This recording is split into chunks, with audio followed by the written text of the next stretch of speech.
जय Hind and hello guys, स्वागत है आपका आपके अपने YouTube चैनल ज्ञानदेह होस्ट में। और इस वीडियो में मैं आपको बताने वाला हूं इंडियन एयरफोर्स यानी कि भारतीय वायुसेना अग्निवीर वायु इनटेक 02-2026 ऑनलाइन फॉर्म के बारे में, जहां पर आपको लेटेस्ट अपडेट के साथ में सभी प्रॉब्लम के हल सहित फॉर्म कैसे फिल करना है इसके बारे में संपूर्ण जानकारी दी जाएगी। और अगर आपके सामने डिजिलॉकर प्रॉब्लम आ रही है तो उसका सोल्यूशन आपको बताया जाएगा। अगर आपके डॉक्यूमेंट्स डिजिलॉकर के माध्यम से फैच नहीं हो रहे तो आप डायरेक्टली भी उनको अपलोड कर सकते हैं, उसमें भी कोई इशू नहीं होगा, क्योंकि डिजिलॉकर की वेबसाइट काफ़ी ज़्यादा व्यस्त रहती है, इसका सर्वर डाउन रहता है। तो ऐसे में अगर वहाँ से ना हो रहा हो, आप अपनी ट्राई कर चुके हो, तो आप अपना खुद से डॉक्यूमेंट्स अपलोड कर सकते हैं। इसके अलावा गाइस फोटो साइन कैसे अपलोड करना है उसके बारे में आपको जानकारी दी जाएगी। कैसे आपको फोटो को तैयार करना होगा वो आपको बताया जाएगा। तो वीडियो को आपको पूरा देखना है ताकि आपसे ये फॉर्म भरने में कोई भी मिस्टेक न हो। अब चलिए शुरू करते हैं। अगर आपने अभी तक वीडियो को लाइक शेयर नहीं किया तो कर दीजिएगा और चैनल को सब्सक्राइब करके बेल आइकन ऑन कर लेना।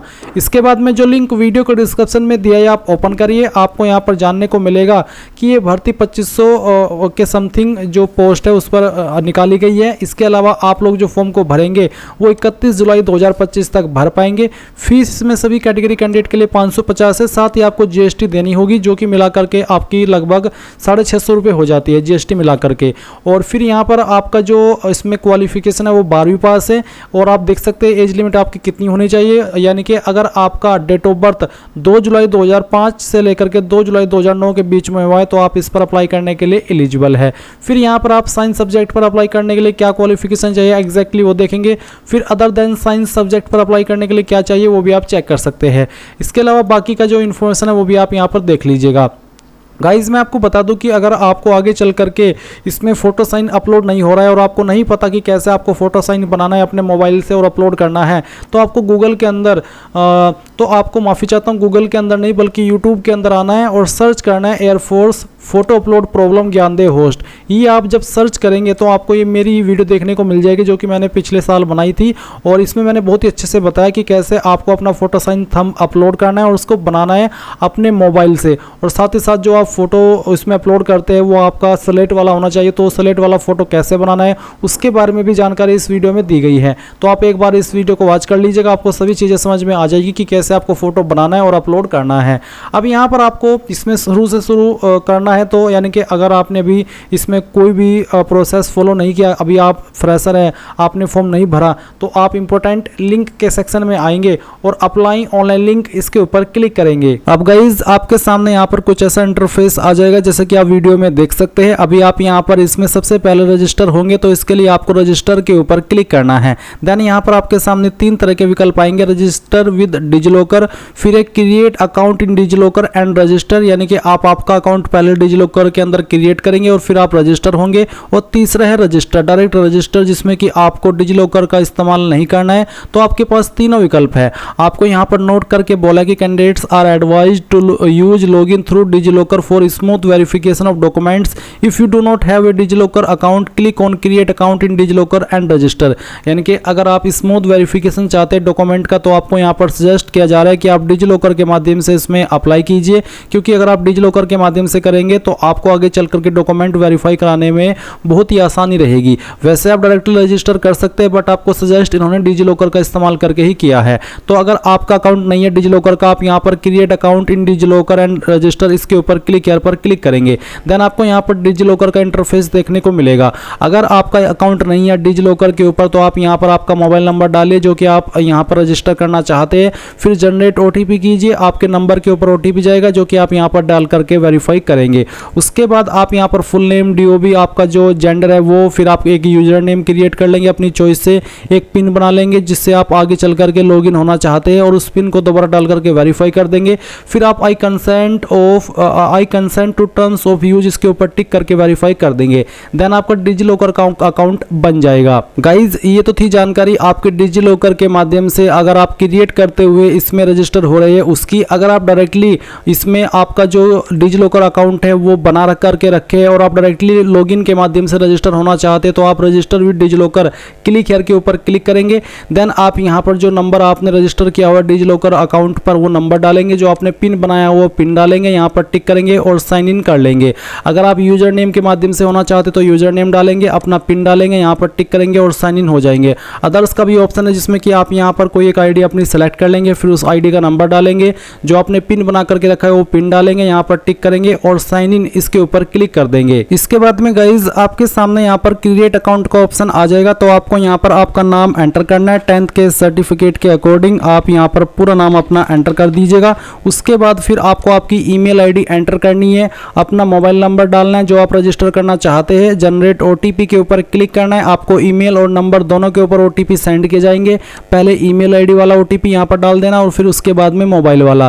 फिर आपसे पूछे where did you get information about Indian Air Force recruitment, आप इस आईएएफ रिक्रूटमेंट के बारे में इन्फॉर्मेशन कहाँ से प्राप्त किए, कहाँ से आपको पता चला, कोई भी एक माध्यम आप यहाँ पर सिलेक्ट कर लीजिए। इसके बाद में गाइज आप यहाँ पर एक कैप्चा कोड डालेंगे और रजिस्टर के ऊपर क्लिक करेंगे। अब आप यहाँ पर देखेंगे you have signed up successfully, यानी कि आपका रजिस्ट्रेशन सक्सेसफुली हो चुका है। अभी आप यहाँ से ओके करिए और ओके करने के बाद में अभी आपको ईमेल और मैसेज के माध्यम से आपका एक random system generated password send किया है। आप यूजर नेम और ईमेल आईडी के अंदर अपनी ईमेल आईडी एंटर करिए और उसके बाद में अपना पासवर्ड डालिए जो कि अभी आपको मिला है ईमेल या और मैसेज के माध्यम से। फिर आप ये कैप्चा कोड डालिए और लॉगिन के ऊपर क्लिक कीजिए। इसके बाद आप यहाँ पर देखेंगे कि आपको पासवर्ड रिसेट करने के लिए बोला जा रहा है। तो आपका जो पासवर्ड है उसकी लेंथ 8 से 16 कैरेक्टर के बीच में होनी चाहिए। पासवर्ड के अंदर इंग्लिश का कैपिटल लेटर कम से कम एक, स्मॉल लेटर कम से कम एक और एक स्पेशल कैरेक्टर। किस तरह का पासवर्ड है उसका आप एग्जाम्पल देख लीजिए। तो यहाँ पर आपको जो भी आपका नाम है उसका नाम कैपिटल कर देना है और उसके बाद में आपको @ का इस्तेमाल कर लेना है और फिर कोई भी आप डिजिट यूज कर लीजिएगा। कुछ इस तरह का पासवर्ड आप बना लेंगे, इसमें कैपिटल लेटर भी है, स्मॉल लेटर भी है, स्पेशल कैरेक्टर भी है और डिजिट भी है। ये पासवर्ड बनाने के बाद में आप उसको दोबारा डाल करके वेरीफाई करेंगे, ये कैप्चा कोड डालेंगे और फिर रिसेट माई पासवर्ड इसके ऊपर क्लिक करेंगे। अब आपके सामने यहाँ पर ये वाला इंटरफेस आएगा जहाँ पर आपको इंस्ट्रक्शंस दिए गए हैं। ये सभी चेक करते हुए आपको नीचे की तरफ आने हैं और नीचे की तरफ आकर के यहाँ पर टिक करेंगे और फिर कंटिन्यू टू रजिस्ट्रेशन इसके ऊपर क्लिक कर देंगे। अब इसके ऊपर क्लिक करने के बाद में यहाँ पर कुछ जानकारी आपको आपकी भरी हुई देखने को मिलेगी और कुछ जानकारी आपको भरनी है। जैसे कि आप यहाँ पर फादर नेम अपना एंटर कर देंगे आपके 10th के सर्टिफिकेट के अकॉर्डिंग। फिर आपको आपका मदर्स नेम यहाँ पर डालना है, ये भी आप 10th के सर्टिफिकेट के अकॉर्डिंग ही फिल करेंगे। फिर आपका जेंडर क्या है, मेल फीमेल, वो आप सेलेक्ट कर लेंगे और उसके बाद में यहाँ से ओके कर देंगे। देन गाइज यहाँ पर आता है select your date of birth. तो जो भी आपके डेट ऑफ बर्थ है वो आपको यहाँ पर इस तरह से कैलेंडर के ऊपर क्लिक करके सिलेक्ट कर लेना है, जैसे कि मैं आपको यहाँ पर सिलेक्ट करके दिखा रहा हूँ। उसके बाद पूछे are you serving Agniveer NC of IAF, अगर हाँ तो आप यहाँ पर यस करेंगे, नहीं तो आपको नो कर देना है अगर आप बिल्कुल फ्रेशर है। फिर यहाँ पर आती है डोमिसाइल डिटेल। तो यहाँ पर है select domicile category, permanent domicile है COAFP फर्स्ट, जिसमें कि आप देख सकते हैं children of serving air force personnel officer airman NCE and unit cadre civilian paid from defence estimates या फिर COAFP2। इसमें कौन लोग आते हैं उसके बारे में आपको यहाँ पर डेफिनेशन दी गई है। बट अगर आप परमानेंट डोमिसाइल है, जहाँ पर बोला है permanent domicile of the district of state UTs the candidate shall produce, तो बेसिकली अगर आप परमानेंट डोमिसाइल है आप ये वाला ऑप्शन सेलेक्ट कर लीजिएगा। उसके बाद आपको डोमिसाइल स्टेट में बताना है आपकी कौन सी स्टेट के निवासी है, फिर कौन सी डिस्ट्रिक्ट के निवासी है, वो डिस्ट्रिक्ट भी आपको सिलेक्ट कर लेनी है और यहाँ पर आपको सभी डिस्ट्रिक्ट आपकी स्टेट की देखने को मिल जाएगी। फिर आप यहाँ पर देखेंगे अपलोड डोमिसाइल सर्टिफिकेट, आपको यहाँ पर आपका निवास प्रमाण पत्र अपलोड करना है। अब काफ़ी कैंडिडेट का सवाल रहेगा कि सर जो निवास प्रमाण पत्र है वो कैसा हो, तो निवास प्रमाण पत्र की फाइल अभी यहाँ पर आपको अपलोड करते ही पता चल जाएगी। मैं डेमो के लिए इसमें एक PDF फाइल अपलोड करके देखता हूँ और देखता हूँ कि ये PDF फाइल ले रहा है या नहीं। तो देख लीजिए PDF फाइल नहीं बल्कि JPG फॉर्मेट में आपको आपका जो डोमिसाइल सर्टिफिकेट है वो अपलोड करना है। तो जहाँ पर भी आपका डोमिसाइल सर्टिफिकेट है वो आपको यहाँ पर सिलेक्ट कर लेना है, फिर इसको ओपन करना है। ओपन करने के बाद आप देखेंगे कि फाइल का साइज 50 से 150 KB के बीच में रहना चाहिए। तो अगर फाइल का साइज 150 KB से ज़्यादा जा रहा है तो आप क्या करेंगे, गूगल के अंदर आएंगे और सर्च करेंगे इमेज साइज रिड्यूस। तो आपको यहाँ पर इमेज साइज रिड्यूस करना है, सर्च करना है। अगर आपकी फाइल का साइज कम है तो आपको इमेज साइज इंक्रीज सर्च करना होगा, बट मेरी फाइल का साइज ज़्यादा है तो मैं यहाँ पर रिड्यूस सर्च कर रहा हूँ। और फिर उसके बाद में ये PI7 इमेज टूल, ये वाली वेबसाइट आपको ओपन करना है। बहुत ही अच्छे तरीके से काम करती है, इसमें इमेज की क्वालिटी भी लूज नहीं होती है। अब आप सिलेक्ट इमेज के ऊपर क्लिक करेंगे और जो भी आपका निवास प्रमाण पत्र है उसकी फाइल आपको यहाँ पर सिलेक्ट कर लेनी है। तो चलिए हम यहाँ पर ये फाइल सेलेक्ट कर लेते हैं, फिर ओपन करते हैं। ओपन करने के बाद में इसमें जो साइज़ है मैं 125 KB कर लेता हूँ। फिर यहाँ पर रिड्यूस साइज़ के ऊपर क्लिक करता हूँ। इसके बाद आपकी फ़ाइल का जो साइज़ है वो रिड्यूस होगा। आप यहाँ पर डाउनलोड के ऊपर क्लिक करके इसको डाउनलोड कर लेंगे एंड देन आप इस वाले इंटरफेस पर आएंगे और इस फाइल को आप यहाँ पर सेलेक्ट करेंगे। चलिए मैं इसको सेलेक्ट करता हूँ, ओपन करता हूँ। यहाँ पर देख लीजिए कि फाइल अपलोड हो चुकी है। अब आप सेव एंड कंटिन्यू इसके ऊपर क्लिक करेंगे। अब आपके सामने क्वालिफिकेशन डिटेल्स का सेक्शन आ चुका है। यहाँ पर है एजुकेशन क्वालिफिकेशन और आपके पास 3 विकल्प है। पहला विकल्प है कि आपने आपकी 12वीं पास की है इंग्लिश सब्जेक्ट के साथ में and without physics and math. अगर आपने आपकी 12वीं पास या उसके बराबर की योग्यता पास की इंग्लिश सब्जेक्ट के साथ में विदाउट फिजिक्स एंड मैथ, यानी कि चाहे आपने आपकी 12वीं फिजिक्स मैथ के साथ में पास की है या फिर बिना फिजिक्स मैथ के पास की है, तो भी आप यही वाला ऑप्शन सेलेक्ट करेंगे। और सेकंड ऑप्शन है 3 year diploma course in engineering in any prescribed stream from central state and UT recognised polytechnic institute.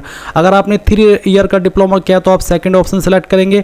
और अगर आपने 2 ईयर का वोकेशनल कोर्स किया है विद और विदाउट नॉन वोकेशनल सब्जेक्ट जैसे कि physics and math from education boards, तो आप ये वाला ऑप्शन सेलेक्ट करेंगे। तो चलिए मैं यहाँ पर ये पहले वाला ऑप्शन सेलेक्ट कर लेता हूँ। फिर सवाल आता है कि have you been declared as pass in class 12th, यानी कि क्या आप 12th के अंदर पास डिक्लेयर किए जा चुके हो और आपके मिनिमम 50% मार्क्स तो 12वीं के अंदर है और साथ ही साथ इंग्लिश के सब्जेक्ट के अंदर अलग से 50% है, यानी कि बाकी सब्जेक्ट में अगर कम ज़्यादा भी होगे तो भी चल जाएगा, पर जो आपका इंग्लिश सब्जेक्ट है उसमें आपके कम से कम 50% होने चाहिए। इसके अलावा ओवरऑल मिलाकर के आपकी 12वीं की परसेंटेज भी 50% से कम नहीं होनी चाहिए। तो मैं यहाँ पर यस कर देता हूँ। अब यस करने के बाद में आपसे पूछे have you been declared as pass in physics math subject, क्या फिजिक्स मैथ सब्जेक्ट के अंदर भी पास डिक्लेयर किए गए हो, तो मैं यहाँ पर यस कर देता हूँ। फिर आपको आपका स्ट्रीम बताना है 12वीं का, आर्ट्स है, साइंस है या फिर कॉमर्स है। तो चलिए मैं यहाँ पर साइंस सेलेक्ट कर लेता हूँ। फिर स्ट्रीम अप्लाइंग फॉर, आप किस स्ट्रीम के लिए अप्लाई कर रहे हैं, science subject, other than science या फिर दोनों। आप चाहे तो दोनों पर भी अप्लाई कर सकते हैं। अगर आपको सिर्फ साइंस पर अप्लाई करना है तो वो भी कर सकते हैं, अगर आपको अदर दैन साइंस करना है तो आप वो भी कर सकते हैं। ये आपकी चॉइस के ऊपर डिपेंड करता है तो कि आप किस किस पर अप्लाई कर रहे हैं। फिर आपको यहाँ पर आपका बोर्ड सेलेक्ट कर लेना है। जो भी आपका 12वीं का बोर्ड है वो आपको यहाँ पर सेलेक्ट करना होगा। काफ़ी सारे बोर्ड आपको यहाँ पर देखने को मिल जाएंगे। उसके बाद यहाँ पर देखेंगे enter aggregate gross percentage, minimum 50% mandatory as given in 10+2। तो बेसिकली आपको आपकी परसेंटेज यहाँ पर एंटर करनी है, जो भी आपकी परसेंटेज है वो इस तरह से आप डाल दीजिएगा। इंडिकेटिंग ग्रेडिंग सिस्टम एज पर मार्कशीट, आपके नंबर किसके अंदर है, परसेंटेज, CGPA या फिर ग्रेड। तो मेरे परसेंटेज है, मैंने परसेंटेज सेलेक्ट कर लिया। फिर आप यहाँ पर आपके नंबर्स की जानकारी भरेंगे। इंग्लिश सब्जेक्ट के अंदर आपको कितने नंबर आए थे वो आप यहाँ पर डालेंगे। टोटल मार्क्स के अंदर यहाँ पर इस तरह से नंबर डाल देंगे।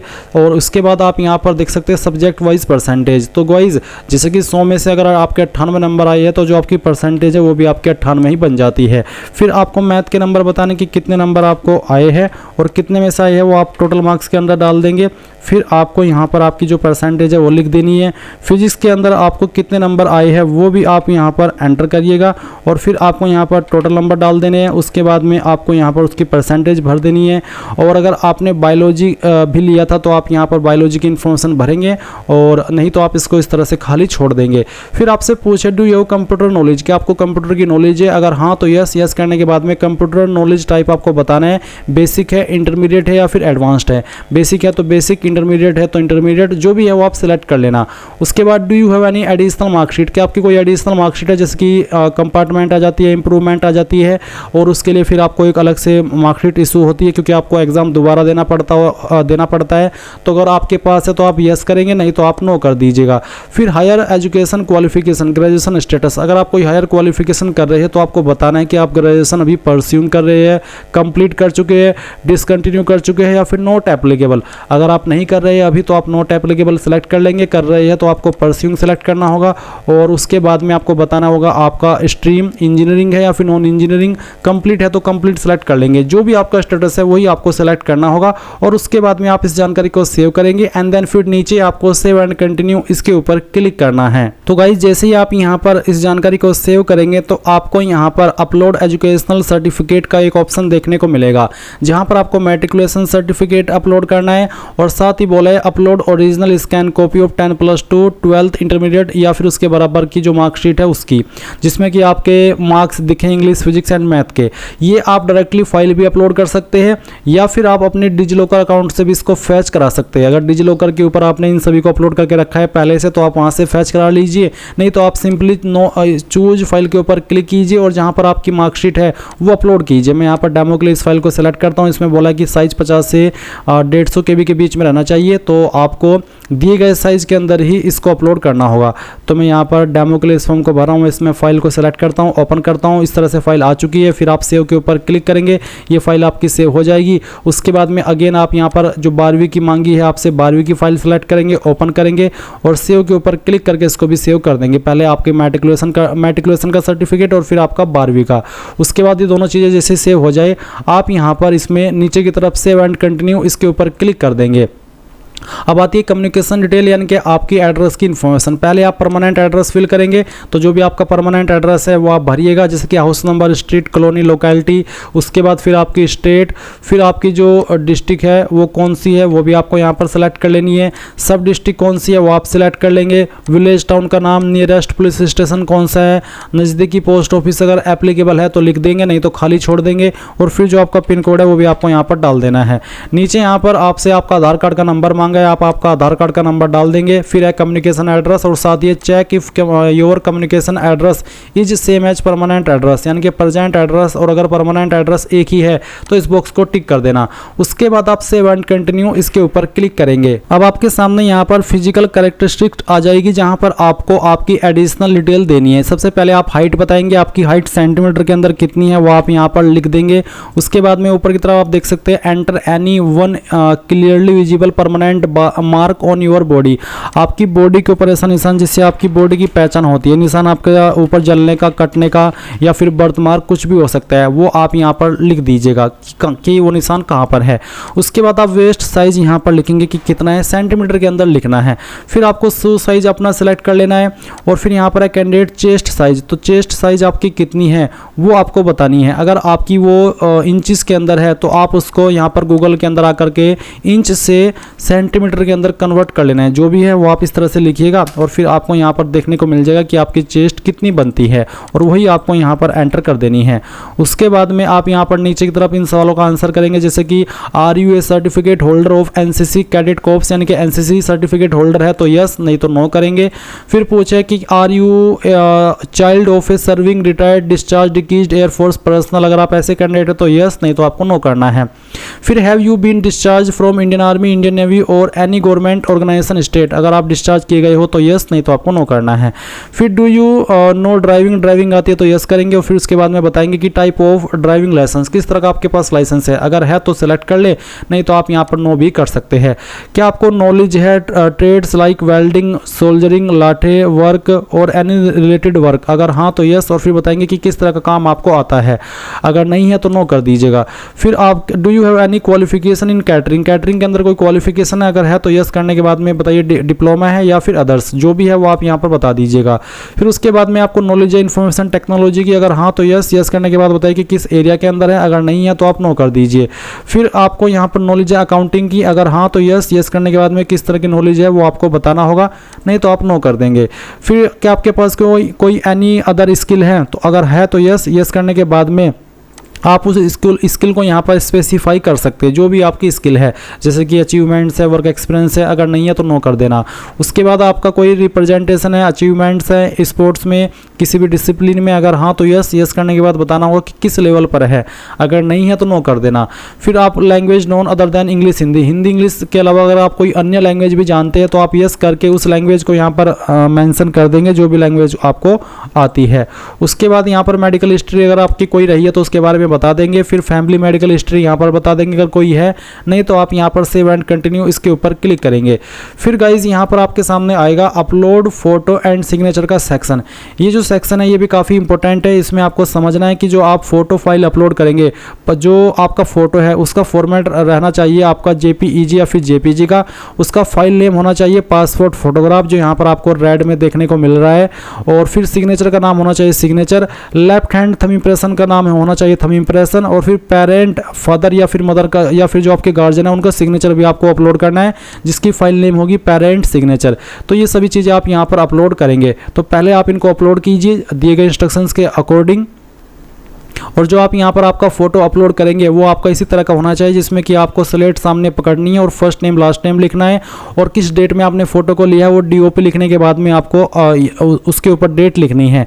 अगर आपके पास स्लेट नहीं है तो आप इसको एडिट भी कर सकते हैं। उसके बाद में यहाँ पर एक आपको लाइव फोटो भी कैप्चर करना होगा।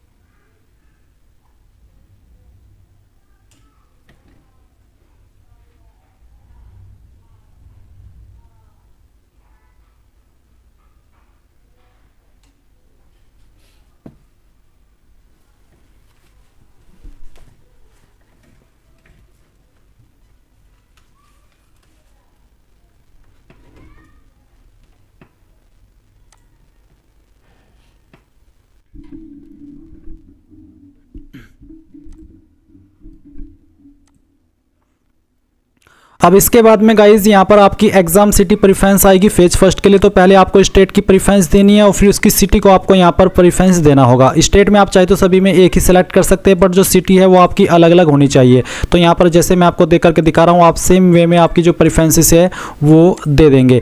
आप यहाँ पर मैक्सिमम 5 प्रेफरेंस दे सकते हैं, स्टेट की भी और सिटी की भी। तो इस तरह से आपको यहाँ पर ये प्रेफरेंस दे देनी है, और उसके बाद में सेव एंड कंटिन्यू इसके ऊपर क्लिक करना है। फिर आप यहाँ पर देखेंगे कि आपके सामने आपके फॉर्म का प्रीव्यू आ चुका है। तो गाइज जो भी जानकारी आपने अभी तक भरी है शुरू से लेकर, वो आपके सामने, आप एक एक करके सभी जानकारी चेक कर ले। जब आपको लगे कि सभी जानकारी सही है तो आप यहाँ पर पहले इसमें बताइए कि किस जगह से आपने इस फॉर्म को भरा है या फिर आप भर रहे हैं, और उसके बाद में आप यहाँ पर ड्राफ्ट एप्लीकेशन फॉर्म भी डाउनलोड कर लीजिएगा। फिर यहाँ पर आप इनके ऊपर टिक कीजिएगा और उसके बाद में कंटिन्यू टू पेमेंट इसके ऊपर क्लिक कीजिएगा। देन गाइज यहाँ पर एक बार फिर से आप अपनी मेन इन्फॉर्मेशन चेक करेंगे डबल। जब आपको लगे कि यहाँ सभी जानकारी सही है तो आप कंफर्म डिटेल्स के ऊपर क्लिक कर दीजिए, और उसके बाद में यहाँ पर पेमेंट के इंस्ट्रक्शंस आएंगे। कोई एक गेटवे सेलेक्ट कर लीजिए और पे के ऊपर क्लिक कीजिए। एंड देन अब आप यहाँ पर पेमेंट के पेज पर आपको बेसिकली ट्रांसफर किया जाएगा। आप आपकी application fees, credit, debit, internet banking, इनमें से किसी भी माध्यम का इस्तेमाल करके जमा कर पाएंगे। जैसे ही आप आपकी फीस जमा कर देंगे तो आप आपके फॉर्म का फाइनल प्रिंट आउट ले पाएंगे, और तभी आपका फॉर्म फाइनल माना जाएगा।